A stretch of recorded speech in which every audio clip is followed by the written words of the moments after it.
Hello, hello, everyone, and welcome to the Bold Moves podcast. I am your host, Angela Merzib. I am a brand strategist, and I help entrepreneurs build a bold brand that connects and converts. And I'm very pleased to have Brian Samson with me today. Brian is the founder of Plugg Technologies, a leading nearshore firm connecting Latin America talent with U.S. companies. Brian has spent 10 years focused on nearshoring, including living as an expat in Argentina. As a founder, he has grown 3 separate companies from 0 to 4 million ARR each. Prior, he was a VP of talent for several SF, is that San Francisco? San Francisco, yeah. San Francisco-based tech companies, including an IPO and an acquisition. He holds an MBA from UCLA, and he and his wife are advocates for foster care, having adopted a baby girl. That's so interesting. Welcome, Brian. I'm honored to be here. Thank you so much. Awesome. And you're coming to us from Oahu, is that right? That's right. Yeah. Moved to Oahu about 9 years ago and no regrets. Oh, yeah. What regrets are there to have in Oahu? I've been there myself a couple of times. I love it. It's probably one of my favorite vacation spots, so I'm sure I'd love living there as well. That's great. And if you saw the weather we have here, I'm in Canada, as you might know, and we just had Snowmageddon 2.0 here. So I will not turn my camera around. It'll depress you. This is spring here. This is spring. So anyway, before we begin, I do want to dive into your background and what you were doing before, what you're doing now. But before we begin talking about that and the advice you've come to share, let's make sure everyone's on the same page here. How would you define nearshoring, and how is it different from what most people think of when they hear like the word outsourcing? Yeah, great question. We've all on this call have heard about offshoring before. And the way we think about offshoring, I'm glad you and I are on the same continent, North America, because we tend to think of things from our perspective. So when you offshore, the big 3 countries we've heard about forever, China, India, and the Philippines. And they each have their own niche when it comes to offshoring. China has been really the factory for the world forever. We offshore manufacturing. India has been doing IT offshoring forever. And then the Philippines, really that back office, call center, customer service, virtual assistant world. What the big advantage for offshoring is almost always related to cost and price. You can't beat them on price. But there's some headaches when you've got this ocean in the middle. One of you is awake while the other one's sleeping, or there's a massive alteration of schedules and somebody's suffering a little bit. With nearshoring, this is when you're in Canada or the States, it's really Latin America is where we nearshore work to. And the time zone is the same. And that is huge. Now, there's a lot of other related benefits, like the English is really good there. The work culture is really aligned to US and Canada. There's amazing creative thinkers, great talent. The pricing is at a discount. But by far, that biggest benefit that companies have realized is that time zone. Having everybody work on the same time zone, collaborating, same Zoom calls, WhatsApp, send a quick text, it gets answered right away. That is just a massive benefit for what we call nearshoring. Okay, that makes sense. And yes, I have worked with folks from all over the world, and I can attest that is a challenge. Yeah, just even I'm working on updating my Italian passport, working with an Italian law firm, and I have to wait a whole day to hear back from them, right? So I can see that as a definite advantage for nearshoring. Thank you for explaining. Okay, so let's go back and understand where you came from. So I know you spent years as a VP of talent at several high growth tech companies. What was it about that world that eventually made you say, I want to build something of my own? And how did that transition happen? Yeah, so for the audience that's maybe never been an entrepreneur before, I was in your shoes for most of my career. Didn't grow up in an entrepreneurial household. My dad worked for the same company for over 30 years. I didn't have any uncles or aunts or anybody that was really a entrepreneur and could have been like a plumber or electrician or a carpenter or whatever, like owned the deli. Nobody in my family was doing that type of thing. So it wasn't really until I moved to San Francisco, but I was around a wildly different type of entrepreneur. You know, the let's change the world and build $1 billion company type of entrepreneur. They were raising big checks, lots of capital, and it was very tech driven. And I was pretty intimidated at the very beginning, and I think after a few years, started to get a little more confidence. Like I think I could do this. And then had a whole thesis around building software and using labor in Latin America to do it. Up until that point, I'd only ever been a backpacker, like stayed in hostels in Latin America. But there's something about it. I thought, like, how come no one's talking about Latin America in 2015? No one was really Mm, talking about it. It was there was almost this like energy of, well, like what's next? You know, after Eastern Europe and yeah. Asia, maybe Africa, but Latin America just kind of got skipped over. So I Mhm. thought there was a gap in what the world was seeing. So Mm, when there's a gap that other people don't see, there's a potential for arbitrage. And that was that first business. Um, no kids at the time. My wife and I were newly married and looking for adventure. So we decided to move to Buenos Aires, Argentina, and kind of lived it. And if anybody listening has been to Latin America or in particular Argentina, it reminds a lot of people of Paris. You know, it's known as the Paris of South America. Beautiful architecture, tree-lined streets, cafes. If you like meat, the best steak in the world. If you like wine, the best Malbec in the world. It's just absolutely spectacular. But there's a lot of complexity and, to be honest, headaches. You know, long queues for everything, very ambiguous how business is done, high inflation, unpredictable ways, like where the government is going to step in.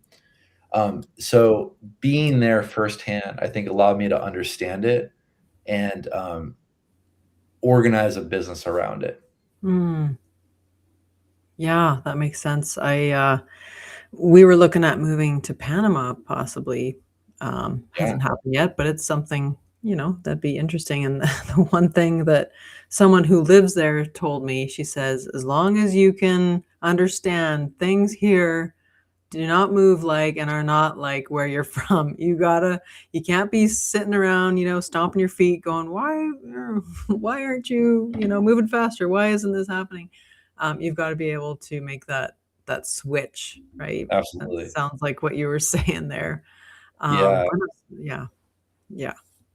All I know about Buenos Aires is the musical Evita, and that's one of my favorite musicals. I don't know if it's big over there, but yeah, I mean, they have a huge art scene, you know, tango, yeah, of course, yes. opera. It's a really, beautiful place with a major European influence. So if you I'm excited for your Italian trip, um, but for those that maybe can't afford to go to Italy or Spain, um, Buenos Aires is kind of like Europe light, you know? Yeah. You get, people that speak Spanish with Italian mannerisms and Mhm. big hand gestures and passion and Italian statues everywhere and art museums. It's really like a cool blend of Latin America and Europe all in one place. Yeah, it sounds like it. I love finding those, like, roads less traveled to go to, right? Everybody goes to the same kinda destinations, which kind of ruins them in a way and makes them overpriced as well, so I love finding these little secret destinations that you can get to that Sure. kinda get the same vibe, but, maybe at a better price and less crowded, so sounds like a win-win. Awesome. Okay, well, let's talk about so Plugg Technologies, that's your third company that you scaled from 0 to 4 million. Did I get that right? Right, yeah, and Plugg should be doing, way more than that this year, where we've Okay. really got some wind in our sails as there's tremendous interest in Latin America. Yeah. Okay, so let's talk about that. So that's the third company that you've scaled. So that doesn't happen by accident. What are some of the systems that you use that you've put in place that you've seen that work over and over again that people should be aware of if they're trying to do something like that? Yeah, great question. I mean, I'll say, the business that you're starting today, as much as you wanna have a playbook, there's still the macro environment that we can't predict, Yeah. right? So, for example, in 2020, I had another my middle business, my second business, was really a COVID business, Mhm. so it experienced the pain of COVID, but also the pent-up demand of COVID, right? So sometimes your systems have to be a little bit adaptable. I think the thing that I've maybe taken away, because there's, I think like a sales, marketing, branding component to this podcast, and being your own personal brand is really key. People buy from people, and I know that's overused a lot, but it's true. And and I think even more so, we tend to most entrepreneurs, I'd argue, didn't grow up in the sales seat. So sales is like something I guess we have to do because, you know, but maybe your background's in accounting and finance, or your background's in brand, or your background's in software and technology. We I don't think we give ourselves enough credit and grace, nor do we understand that our customers will give us a lot of credit and grace for being the founder of your business. So putting yourself out there as the head of sales on day one is really important, because guess what? You will know this domain better than anybody. Yeah. You're going to care more. Customers love talking to the owner, to the founder, and they don't hold you to the standard if you say the wrong thing or ask the wrong questions, but they Mm. totally would if they were talking to a full-time salesperson. Um, so you've got this like magic card to play, and I really encourage people to play it, and put yourself in that sales seat. Yeah, that makes sense, and that's interesting what you said. They don't hold you to the same standards that they would a full-time salesperson, so you can kinda you have some room to to play there, Yeah, because a lot of us are like you say, that's I mean, sales is everything in a business, but we're not born salespeople. We start out as technicians, we have this vision, this gap we wanna fill, and then, "Oh, by the way, you're gonna also have to get really good at and really comfortable with sales," which most people just find sleazy, right? It's hard to get over that mindset hump at first, especially.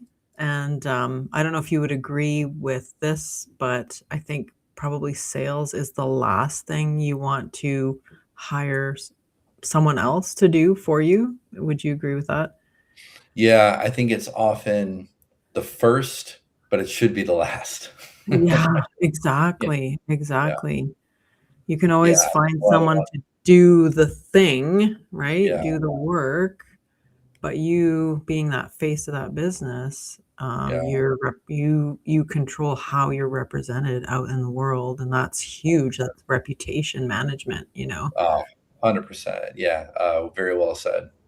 Yeah, that's branding, right? That's branding. We were talking about branding earlier, and that's it. Um, so what part of that of I mean, you can talk about any business. You said you had an in-between business that was a COVID business. I'd love to hear about that time in your life as well. But what chapter in those 3 businesses was something that didn't go the way you expected and something that you learned along the way that taught you something really valuable? Is there anything you can share? Yeah, yeah, actually, not out of those 3 businesses, but, I think when you've started companies, you realize like, okay, like, everything is a little bit lower risk because you're battle tested. You can kind of figure stuff out. You start betting on yourself more than anything, Mm. right? Um, but I had a total failure as well in there during COVID. I decided to do a men's fashion Shopify store, Okay. and total just disaster. Tried to, we got it all connected, but um, what we totally missed on was, this podcast really hits on brand. We totally missed on like the end experience for the Mm. customer. So they Okay. go to the storefront. We're like, oh, we've got a nice, cool website with uh, good photos, but it's Shopify, so it's connected to suppliers and it's drop shipping. So as people would like navigate, add to cart, they buy, all pretty good. But when you do that on Amazon, a day or two later, you get your goods and Mhm. it's an Amazon box just like you'd expect. For us, we didn't really understand our back end. So we got, our customers would get packages a month later and all taped up in like Chinese tape and Chinese manufacturing others. And I was like, Oh, oh my God. And I had a few friends that were just like so gracious to, throw me a bone and buy a jacket or something on there, buy a polo shirt. And they're like, yeah, just so you know, this is what it looks like. And didn't even fit me. And whatever. So, oh no. Oh no. yeah, You but became you, a you Temu learn, of sorts. yeah. So I think I learned hubris, that maybe if one business is good doesn't mean everything I do will turn to gold, but sometimes you have to go through that. And I Yeah. think the second is, run through everything as a customer many times before you Mm. are ready, because you said it, Angela. Yeah. Um, your reputation is everything. So I didn't really understand that at the time. Yeah, it's hard to bounce back from a soiled reputation, right? It's Yeah, like the, thing our moms always told us, "Don't run our name through the mud," right? yeah, Whatever right. you do, don't run the family name through the mud because it's hard to bounce back from that. But yeah, that customer journey, right? That's something I go through with my clients. Like, what does it look like beginning to end? How do you delight the client or the customer all the way through, right? Because Yeah, it's not just about the beginning and the exciting part is like making that sale. It's because that has future consequences for you. You really want that to be a cycle of either yeah, repeat customers, or referrals. So it has to be a circular pathway, and we think about both ends. that's right. That's right. Right. Well, good you learned that lesson and moved on and succeeded after that. That's awesome. So let's talk about your bold move. It's one of my favorites that I've heard of on the show here. So you convince an investor from China to fund your startup, and then you relocated to Argentina to build it from the ground up. So walk us through that. Like, how did you even get in front of that investor, and then what did it take to get them to say yes? Yeah. So funny enough, how I even ended up in Argentina. My wife grew up as a daughter of an expat in Asia. So she grew up in Mm. Japan and Korea. I grew up in the Midwest, Oahu today, but Midwest. So just like you, scraping ice off cars in April. That was me too. And I was fascinated. I really wanted some adventure before Mhm. kids. I wanted to be an expat. So I actually was circling Asia. Like I wanted to be in the glittering skyscrapers of Mhm. Singapore or something like that. And I happened to have like a loose connection with somebody who was more successful and was building a software business in Shanghai, China. So I reached out, and my background wasn't as a software engineer; it was as a head of talent, head of recruiting type person. So I reached out and said, "Hey, I'd love to help you grow your business. Would you happen to need someone to lead your recruiting? Um, Do you speak Mandarin, Brian? Well, no. No. All right, not Mm. gonna work, but appreciate your initiative. If there's something else you see later, we can talk. And that's exactly what happened. About a month or two later, I started to see this pattern in the fintech world, built up a whole, model, pitch deck, addendums, came up to like 90 pages or so, but like I was really into this idea and ended up coming back and pitching that, over a series of meetings. And coincidentally, I happened to be doing grad school at the time, and we had a trip to Shanghai. Just like how fortuitous is that? So I spent a couple days with him when I was there, and that FaceTime mattered, and we put it together. Um, and I really wanted to be wherever that investment went. So it's Mm. one thing to kind of do it where we have sales in San Francisco and customers, but I really wanted to be where a lot of the capital was being allocated and not just like hire somebody over Zoom and cross my fingers. I wanted to experience this and kind of taste it, understand the nuances. And, as I mentioned before, Argentina is kind of a wild place. And when I was there, restaurant prices were often not printed; they were written in chalk because Okay. they'd have to like erase it and start again the next day. And there are stories of people even going to like a major hardware store and going like think about Home Depot and you kind of navigate through the maze and get that Mhm. tool way in the back, and the tool says $20, but by the time you get back to the register, now it's $23. Oh my Just because goodness. yeah, it's like kind of a wild place. So it's hard to just read a blog post about that and understand it. Yeah. It's another thing to be there, Mhm. experience it, live it.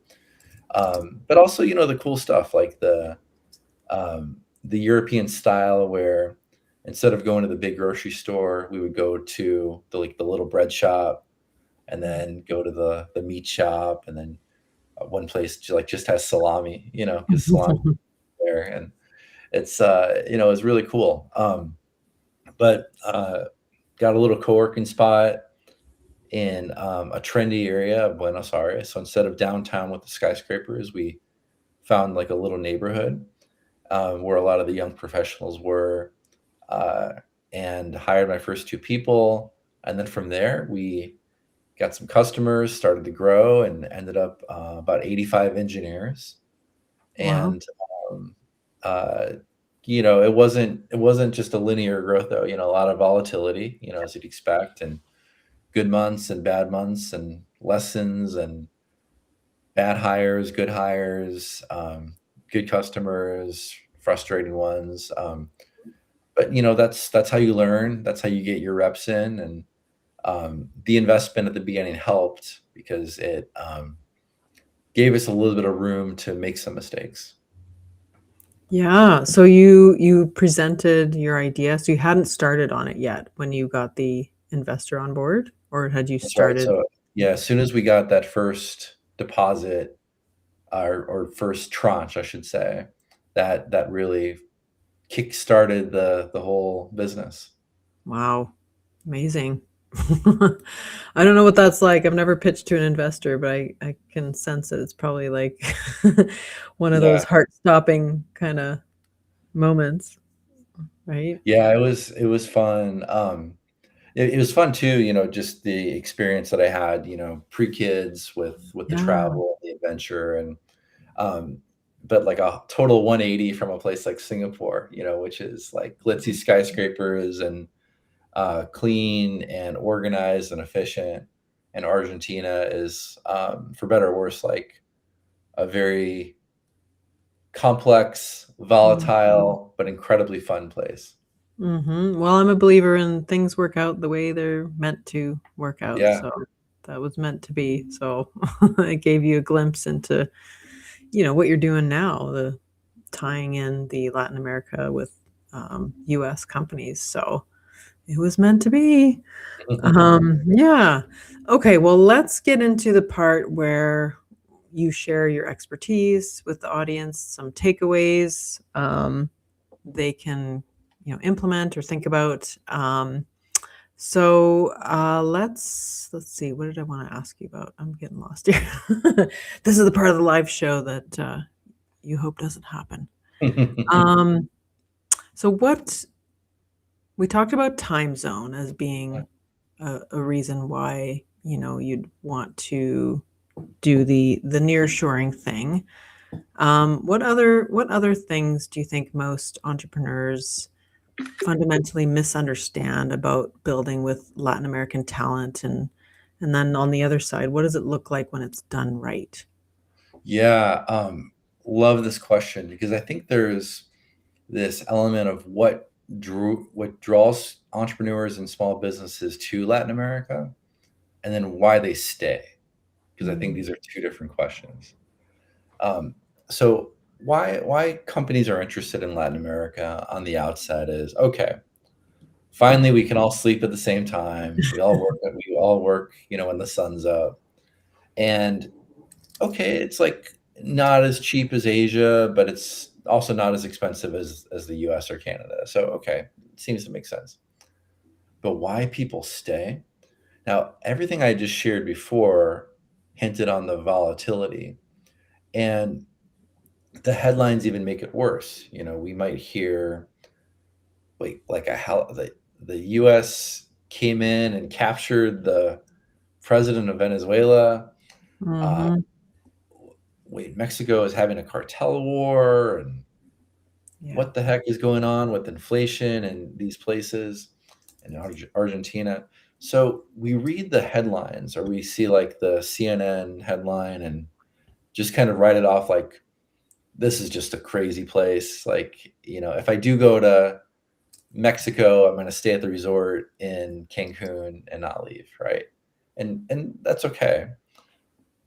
But when you think about the conditions that a lot of these people have been in, it's created all the skill sets and attributes that we want in our team as small business owners.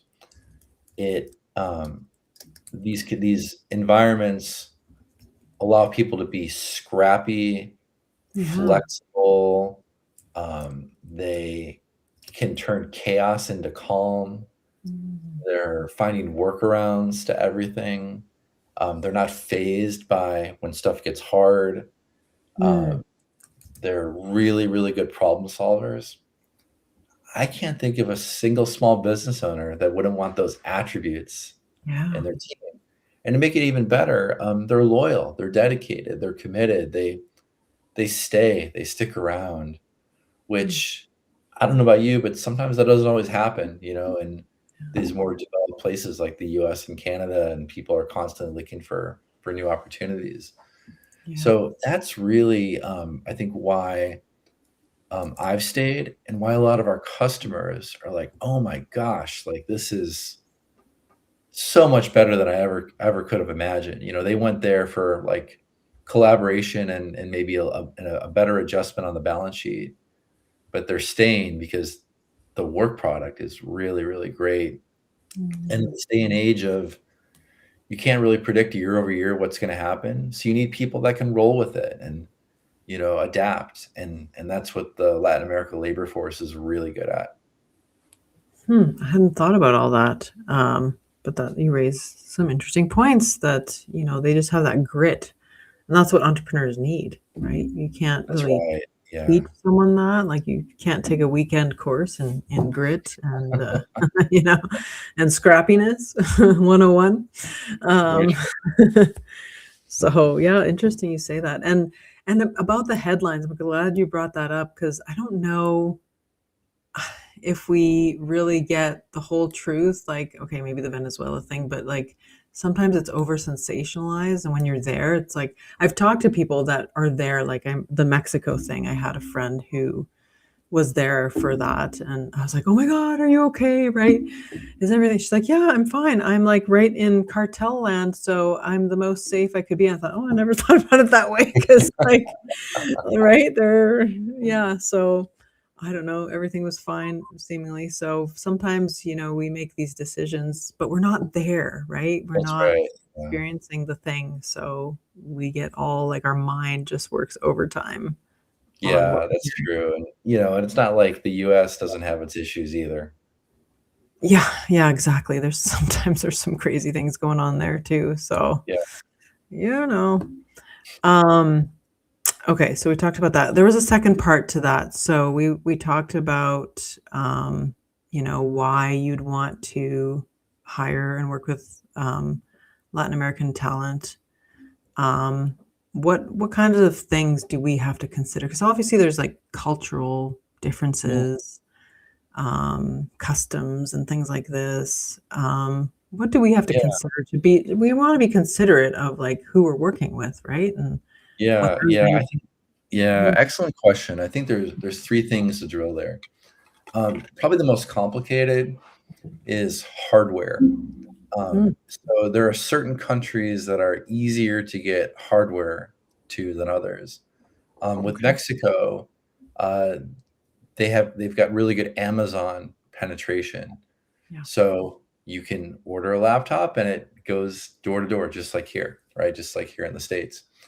But other countries, they have high tariffs. They have really Mhm. complicated customs. So getting the right equipment to your team member, say in Brazil or Peru or Argentina, can be really tricky or very expensive, right? Yeah. Um, I think the second thing I'd say, is a best practice. So the first is kind of like a warning. Second is maybe a best practice that when we treat people um, that aren't where we are, sometimes there's this like innate of like us versus them, or let's Mm, throw it over the wall to these low cost resources in Panama or wherever, but kind of recognizing that they're real people with families and hopes and dreams, and so treat them just like you would, a member of your team. And the third thing, this is probably the wow factor. When I tell people I've been doing Latin American nearshoring for 11 years, wow. one of the first things they ask is, "Wow, your Spanish must be great." Yeah. You know what the ironic thing is everybody I work with is such a high advanced level of English fluency, like the fluency that we're at today. Not like a kind of a Yeah. scripted or heavy accent, or they can only go in like one direction. Um, it's like they're watching the same Netflix shows we are. They're reading the same articles. Their libraries are, English books. Their speaking level is so advanced, and their writing level too, that I don't have any chance to practice. Spanish is actually way worse than it was when I Oh, started this. oh, that's so funny. That's good to know though, because yeah, you wonder about that. It's like you want to be able to know that you're going to be able to communicate and that your customers and clients will also, if they're part of that, process, that they'll be able to be taken care of as somebody would that was, in North America. So that's good to know. Um, but how do you, so if you're all the way over here or in Oahu, where you are, and then your team is in Latin America, how do you create a company culture around that? Do you often go? Do you visit at all? Have you met your team in person, or not really? Or how do you Yeah, create that yeah, tight yeah. culture? We've done some trips. We've had some team get-togethers, and usually Okay. Mexico is like a good halfway point. So Mexico City, Monterrey, Mexico. Yeah. We've got the team together. But I think culture, you have to be intentional when people are working remote. You have to make time for them, ask questions, learn Mm, about what's going on in their lives. I think people, really care about that. yeah. But at the same time, I think as long as you treat people well, Mhm. your mileage goes really far in Latin America. You pay people on time, treat them well, your mileage goes very far. Where I think in the States, sometimes there's just like a different expectation, and it's a little bit harder, I think, to do that because people are their expectations can be really high sometimes. Yeah, we're a little bit more spoiled here, I guess, in some Yeah, things. I didn't want to say it, but I'm glad you did. No, I know it. I've lived in a couple different places in the world, and yeah, it's definitely different here versus those other places. So Yeah. it's just a thing. It's just a thing, right? Okay, so for someone who's curious about nearshoring, they don't know where to start, maybe. They're worried about, the quality, the communication, just where to look, what to look out for. What's some practical advice for that, taking that first step? What should they watch out for? Yeah, so I think there's, two ways you can go about this. There's no shame at all in the do-it-yourself approach. Go on Upwork, go on Fiverr, find some people, and you'll probably do okay. Can't guarantee success because it really relates to your own internal hiring process and how Mhm. you vet and your urgency and your budget and everything. But if you're ready to, really tap into, I think like the more senior top level talent, and remember with the arbitrage of it, you can get a senior person in Latin America for what you might pay an entry level person in the States or Wow. Canada. So why not work with an agency? Mhm. Could be Plugg, could be us, but there's other ones out there.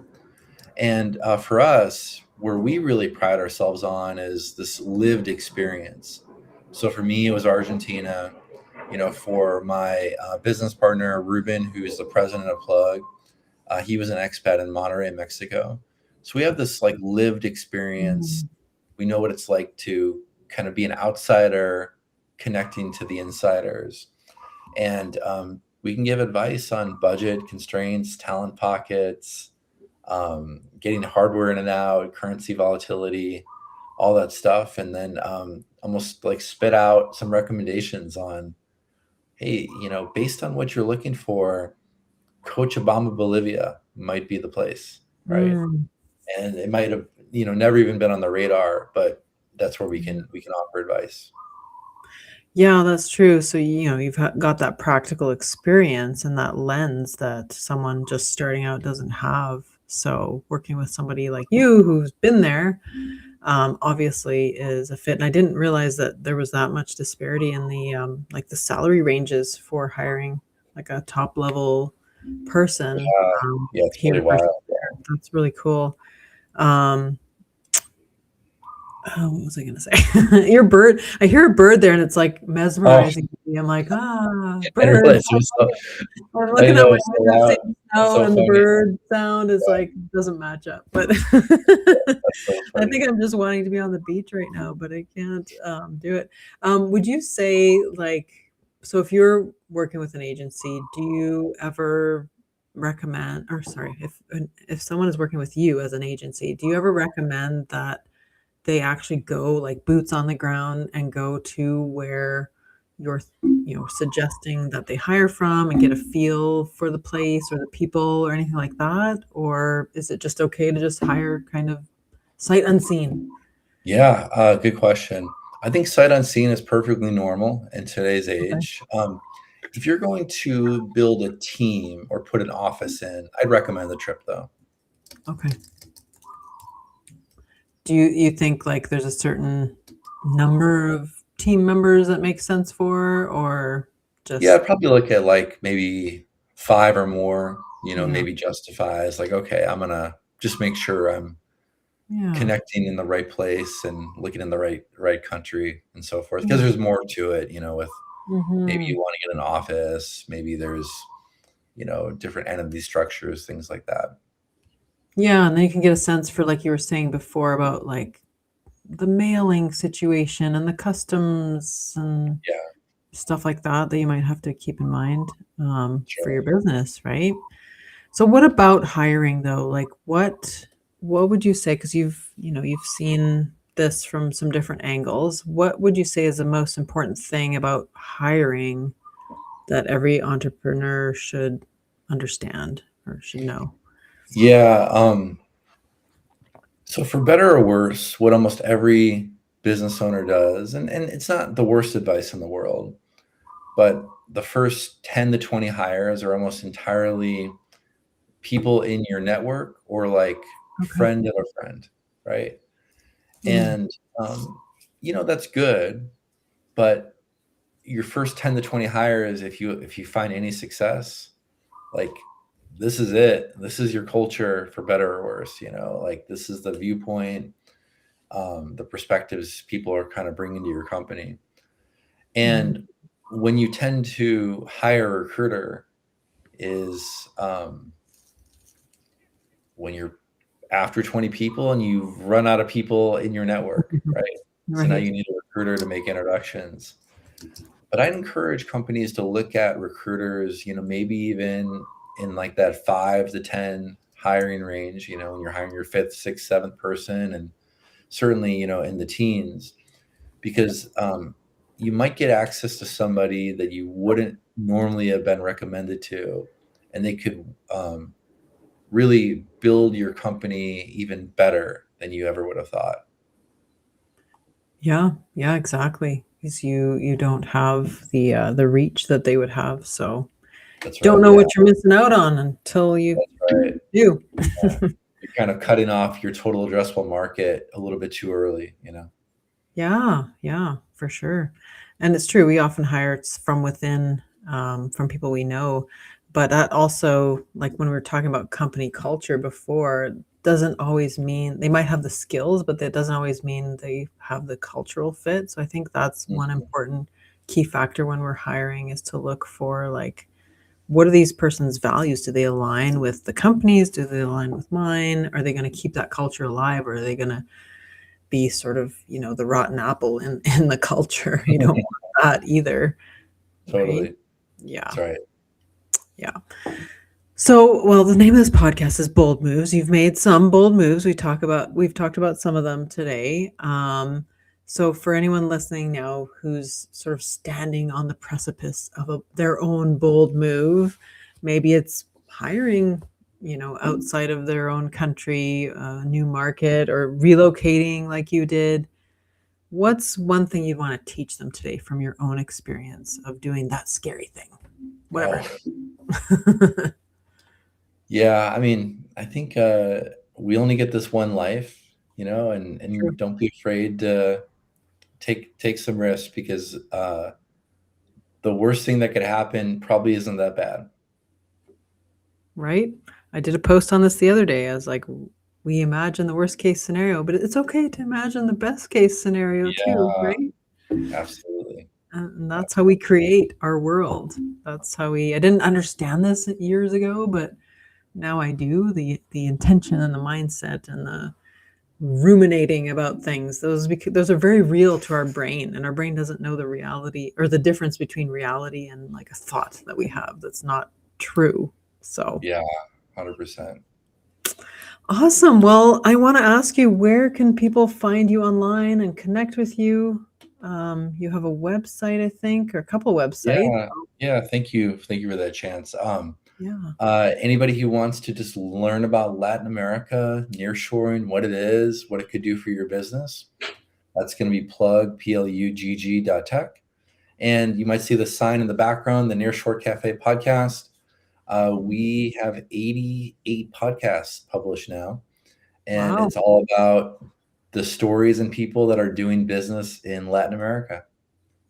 I love it. That sounds super helpful and interesting too. Okay. And also, I know people can find you on LinkedIn at That's your right. Yep. name. Very active there. Yep. Yeah, awesome.